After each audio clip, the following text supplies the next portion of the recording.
What up? Welcome back to Speedaddixxgarage. Today, I want to do a little welding, and I would like to install the turbo or somewhat get that portion of it done. We're gonna start with the valve cover. As you can tell here, I've taken this valve cover and I use my Harbor Freight sandblaster with a few little modifications to get all of the paint and primer off of it. And it also cut off the factory stuff. I think the factory PVC valve used to be here, and there was something else that used to be right here as well.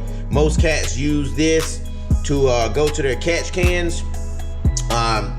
Whoever had this before, they welded like a -8 or a -6 fitting on there. When it come to boost, -6, -8, I mean, I don't know, I could be wrong, but normally when you do a catch can setup, you always do usually no less than a -10. So that's what we're gonna be doing on the DSM. I think what I'm gonna do, because I can't get another cover, I think I'm gonna grind this down, clean up a little bit, try to weld that back in, or weld it up to cap it off, clean it up as best as possible.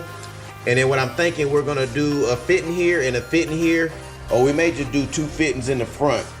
I haven't decided yet, but you'll find out in this video what I decide to do.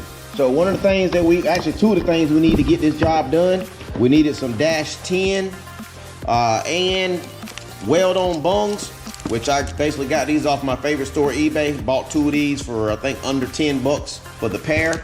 I got a basic generic -10 line kit. I want to say it came with maybe 10 to 12 feet of -10 line. It is rubber inside, so it's not PTFE or anything like that. And then it came with, of course, all the appropriate fittings, 2 of each.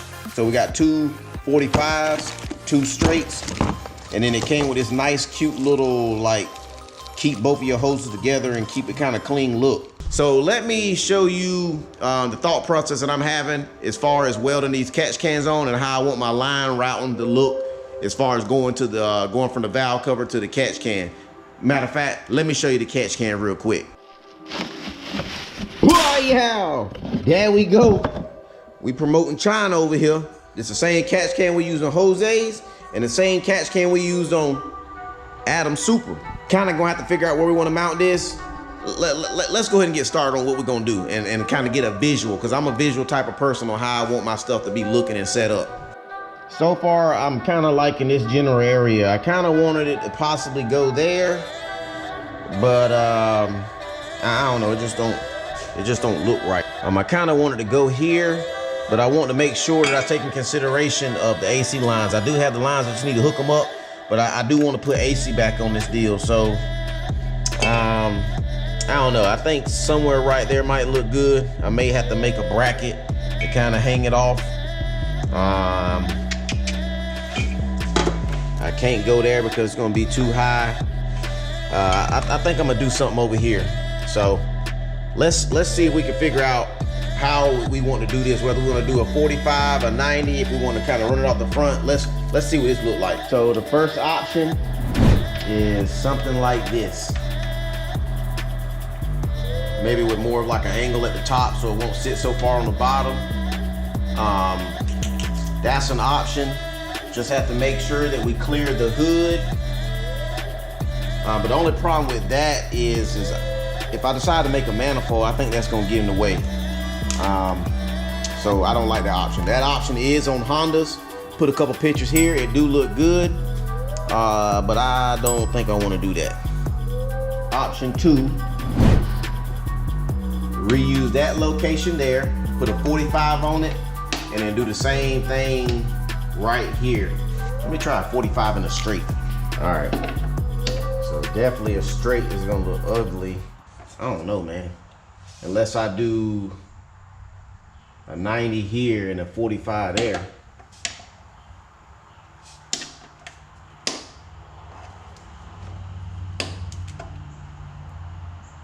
Man, I don't know, I'm stuck, man. I might not wanna do this today.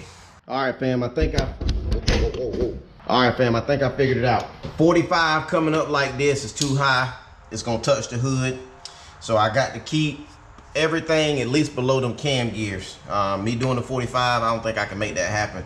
So I think what I'm gonna have to do is I'm gonna have to keep this basically perpendicular, or whatever you wanna call it. It need to be up and down, perfect. So it look like I'm gonna trim this out. I'm gonna have to cut this down at an angle, cut the fitting down at an angle so it can fit up there as nice as possible. I'm gonna do a 45 here so that it can kind of snake up under this intercooler pipe here. And then I think I wanna do this one as a straight. Same thing, kind of get as close to the top as possible. But make sure I got enough clearance for this hose and that hose. As far as bleeding this deal here, my funnel has like a stout extension that I can have the funnel up a little higher when I want to bleed it. But I think that's gonna work right there. So I'm gonna make my mark right here, and then I'm gonna take this off, grind all this down, cut this at an angle, and we'll come right back.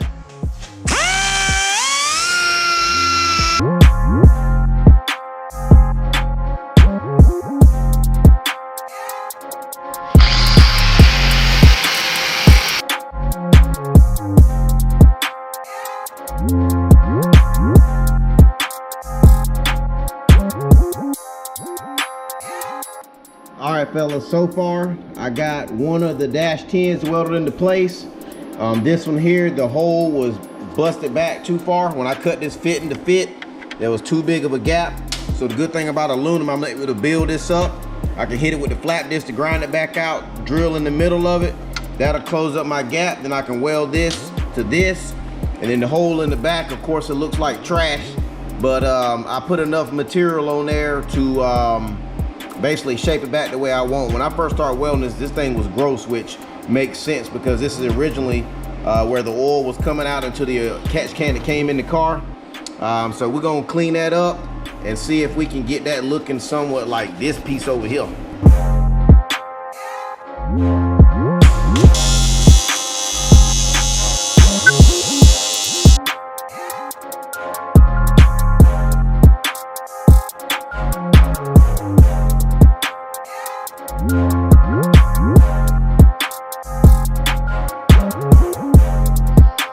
All right, so I got everything welded up, but since I had to cut this one at a harsh angle, it was hard to get in there and weld. And of course, some of the weld material got here on the threads. So I'm trying something out, experimenting. I got my Dremel 400.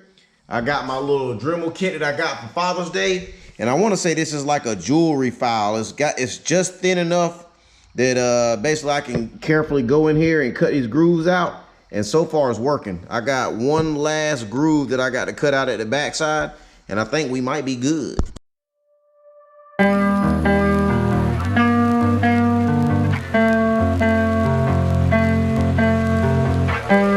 Let's make a bracket for the catch can.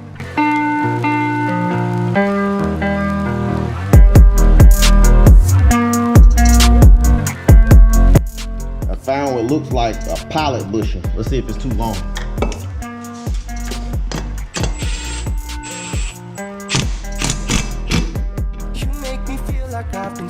Oh, that's pretty good. Now we can take both of those bungs, our eBay catch can, with these eBay line kits, and we can make something beautiful. Hey, and a little trick when you want to do and fittings, if you don't have one of those crescent wrenches that are made out of aluminum, you can use something like painter's tape and wrap both sides of the jaw up, so like something like that, so that it don't damage the coating on these fittings. Also, these little things right here help too to actually hold the and line fittings into place. And it makes it so much easier, and it also helps eliminate scuffing up the fittings also.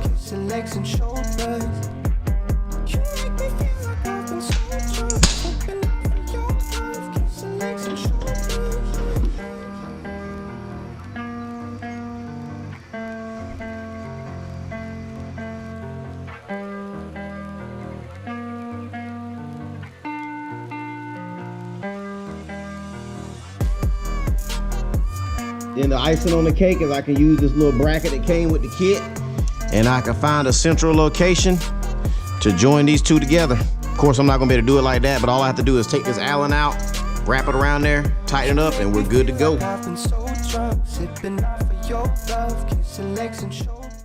Good, that junk look good, wow.